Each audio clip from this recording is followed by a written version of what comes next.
Mais d'où vient ce goût pour l'exploration? Le goût du café. Épicé, fruité, corsé, floral ou doux. Toute une histoire. Une histoire d'exploration.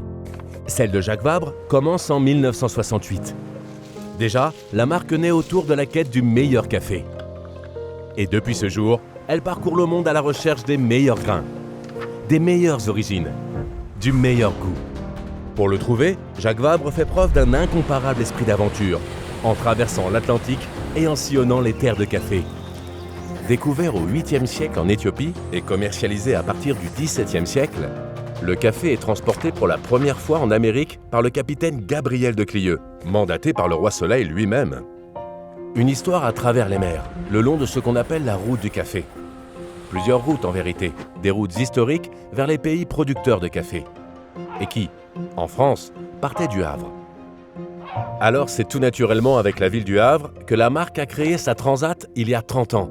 Qui d'autre que Jacques Vabre pour inventer la plus longue transatlantique sur les traces de ces grands aventuriers du goût. Cette année, c'est vers la Martinique que vogueront nos duos d'aventuriers. Comme l'a fait Stan Turey il y a 2 ans, en duo avec Mathieu Crépel. En 2021 déjà, il refaisait le parcours de Gabriel de Clieux à plusieurs siècles d'écart, en apportant du café en Martinique. Depuis, nous avons eu le temps d'explorer cette terre de café, à la recherche de notre nouvelle édition limitée 100% française.